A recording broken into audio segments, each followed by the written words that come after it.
Boom! All right, Grand Training System guys, welcome back. Today, standing desks versus sitting desks, is that what you would call them? The difference, the positives, the negatives, all that jazz that is going on, how it affects our back pain, and 3 awesome things you can do to open up the back so you stand better, sit better, and overall have less pain.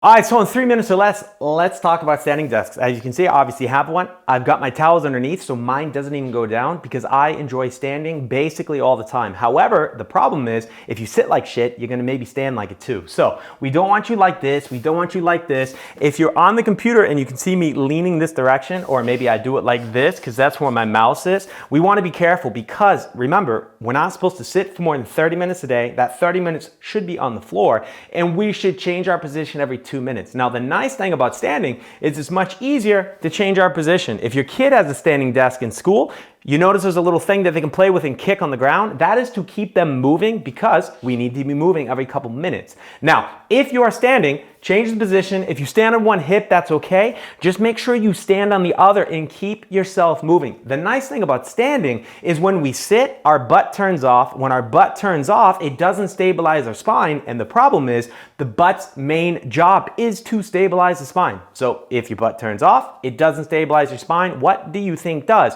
Your lower back muscles, but that's not their job. They're kind of the second assister in that, if you will. So a lot of times when people go to standing, they realize in that first week, in that first 10 days, they've got crazy muscle soreness in the lower back. That is okay, but sitting and taking breaks is too. So get a standing desk, have it move up and down, have the goal to stand for an hour during the day, and you will be surprised what happens when you start standing. You stand longer than you think. When you go to sit down, you're gonna sit shorter than you think, and you're gonna find yourself standing, you're gonna find yourself moving, and you're gonna find your body coming alive again. So now let's go into my little formula of the movement, mobility, stretching, and let's apply some tips and tricks to get you out of pain, to get you in a better position so you can sit healthier, if you wanna say that, and you can stand better. Sit healthier and stand better. That actually sounds pretty good. All right, let's do it.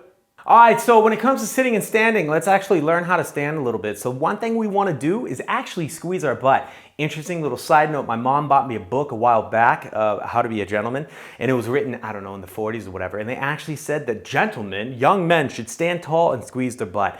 That's because when we squeeze our butt, our arch actually picks up. Start standing up, squeeze your butt, and look what happens to your arch. You realize that the arch of your foot goes into a neutral position. What that also does is it turns your ass back on, which allows your spine to be stabilized. So the first thing I want you to do is stand about feet shoulder width apart, squeeze your knees tight as you can, and then relax them. That is where your knees should be. They shouldn't be dropped down, and they shouldn't be locked out. They should be nice and relaxed. From there, squeeze your butt. Watch your feet just get sexy again. And from there, now we've got the body here. What we want to look at here is where our belly button, so to speak, is, or if you want to go to the top of the little bone right there, and our ribs, make sure I don't poke the mic. And from here, what I want to make sure that I'm standing, if you can say it like that, is I'm not extended. So I should be in a line basically, right? So if I'm hunched here, they're gonna be not in a straight line. If I'm standing straight, they are. And if I extend back, then I know that I'm also not standing in a neutral position. From here, it's quite fun because then you can work on your turning.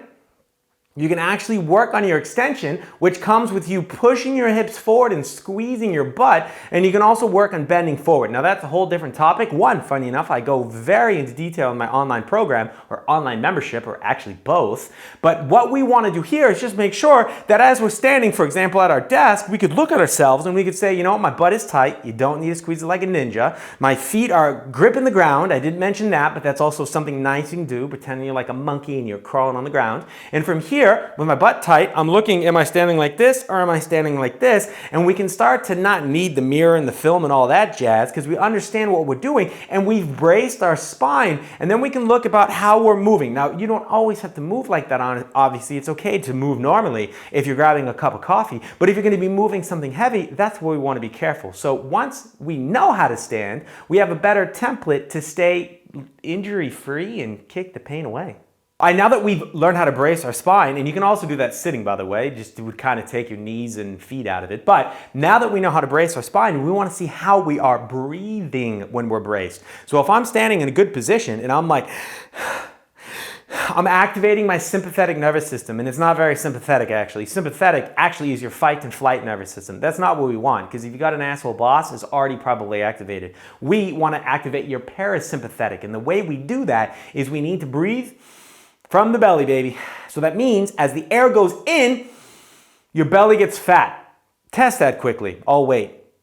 Okay, so when you breathed in, did you get skinny? If so, that's wrong. We want to reverse that. Breathe in through your nose or your mouth. I would suggest your nose.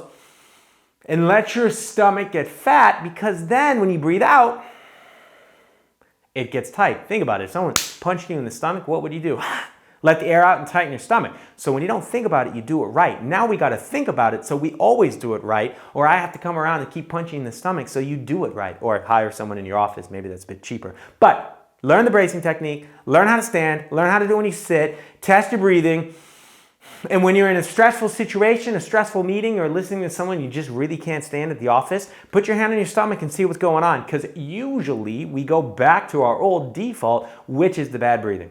All right, and finally, when you guys are sitting, I don't know if you have a chair like this at the office, but if you do, cool. I also like those little stools that kind of allow you to sit and stand at the same time. However, if you're in some shitty chair, or if you're in a great chair like this, thank you, IKEA, then move. Sit like this, sit back, sit here, cross your other leg, try to get in the chair, sit cross-legged, do it, sit like this, move, try to brace yourself, do everything. It's not your chair. If your shoes get on it, it's not a big deal, but actually I would tell you to take your shoes off anyways, because that's what I try to do all the time. I just don't know if you guys want to see my broken ass socks and feet. So I've got shoes on, but move when you're sitting, get creative. Sometimes I like to sit like this. Sometimes I like to sit like this.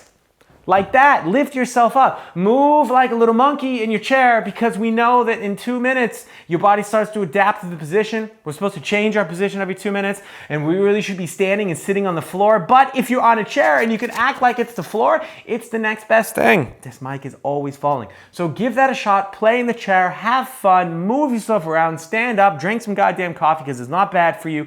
Try to limit it till 2 o'clock, because caffeine has a half-life of 5 hours. That means 10, so depending on when you sleep, you got caffeine in your system. Free little tip there. Either way, learn how to brace yourself, move a little bit more, breathe right, and goddamn it, move in your chair. All right, so hopefully your shoulders, your back, your this, your that, everything is feeling better. You guys have seen all the links throughout the video. Websites, gtsgermany.com. If you like these videos, hit the subscribe button, comment below, start a conversation. I'm not doing these for myself. I want to talk with you. Let's discuss what's going on. If you didn't like the video, let me know that too. And check out the free links, man. I got the 30-day Unbreakable Body Challenge. Sign up for that. It's on my website. Links are below. Totally free. I don't hassle you. I'm just trying to fix your shit. So check it out. Thanks so much. Follow me on the Instagram channel. Follow me on the podcast. Let's become friends. Let's have fun. And goddammit, let's become pain-free.